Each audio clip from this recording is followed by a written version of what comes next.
Halo semuanya, perkenalkan, saya Sapir Dias Putri dan saya ada di sini untuk berdiskusi bersama Anda.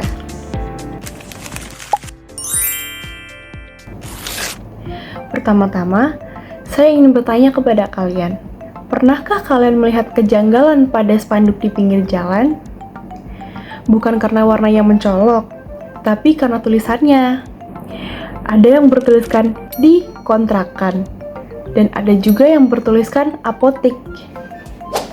Nah, kesalahan ejaan di ruang publik itu bagaikan jerawat di wajah.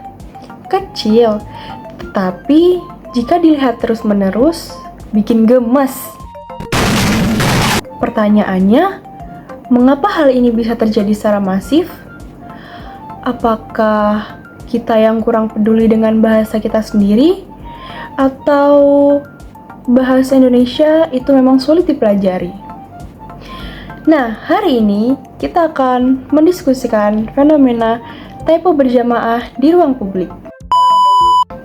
Mari kita mulai dengan musuh terbesar guru bahasa Indonesia di seluruh Indonesia. Sabar aja, Bu. Sabar aja ya? Iya, sabar aja. Sabar enggak juga? Iya ya. Enggak enak. Yaitu Imbu Handi. Banyak orang yang masih bingung membedakan di sebagai kata depan dan di sebagai awalan. Rumusnya sederhana. Jika menunjukkan tempat atau waktu, maka di berperan sebagai kata depan, yang berarti penulisannya harus dipisah. Jika menunjukkan kata kerja pasif, maka di berperan sebagai awalan, dan penulisannya itu harus digabung. Tapi kenyataannya, kita sering melihat spanduk yang bertuliskan dijual, yang secara logika bahasa berarti ada tempat yang bernama jual. Aneh kan?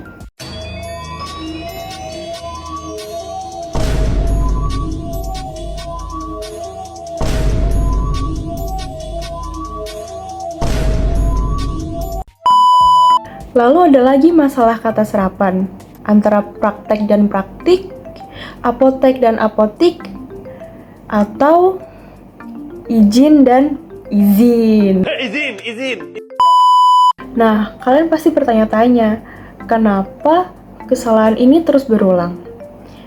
Menurut saya, ada dua alasan yang memungkinkan. Yang pertama, karena faktor kebiasaan. Contohnya, sejak kecil kita sering melihat spanduk yang bertuliskan dijual. Nah, karena sering melihat itu, otak kita menganggap bahwa itu adalah hal yang benar. Nah, ini yang dinamakan dengan normalisasi kesalahan. Dan yang kedua adalah faktor rendahnya literasi visual. Selama ini, kita cenderung berfokus kepada apa pesannya dibandingkan dengan bagaimana pesan itu disampaikan. Selama orang mengerti rumah itu mau dijual, urusan ejaan adalah urusan belakangan. Padahal, bahasa di ruang publik adalah cerminan martabat bangsa. Mungkin ada yang bilang, cuma kurang huruf E aja, yang penting orang-orang kan paham. Tapi tunggu dulu, menurut psikologi pemasaran, ejaan yang benar adalah cerminan dari kredibilitas. Bayangkan, kalian melihat papan praktik dokter yang bertuliskan dokter spesialis penyakit dalam, praktek, hari Senin. Dan secara tidak sadar, kepercayaan kita sedikit berkurang dibandingkan melihat tulisan yang baku dan rapi. Ejaan yang benar menunjukkan profesionalisme dan ketelitian. Jika hal mendasar seperti tulisan saja tidak diperhatikan, bagaimana produk atau jasa mereka? Selain itu, bagi pelajar dan orang asing yang sedang mempelajari bahasa Indonesia, kesalahan di ruang publik seperti itu sangat menyesatkan mereka. Memperbaiki ejaan di ruang publik memang bukan tugas satu orang, tapi ini adalah tugas kita semua sebagai warga negara Indonesia. Yuk mulai biasakan cek KBBI lewat gawai masing-masing sebelum kita menulis sesuatu.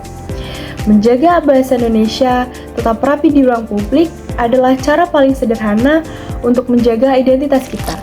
Jadi, kesalahan ejaan apa yang paling sering kalian temukan? Tulis di kolom komentar ya. Mari kita diskusikan typo paling lucu yang pernah kalian temui. Saya Sapirdias Putri, sampai jumpa di video selanjutnya. Utamakan bahasa Indonesia, lestarikan bahasa daerah, dan kuasai bahasa asing.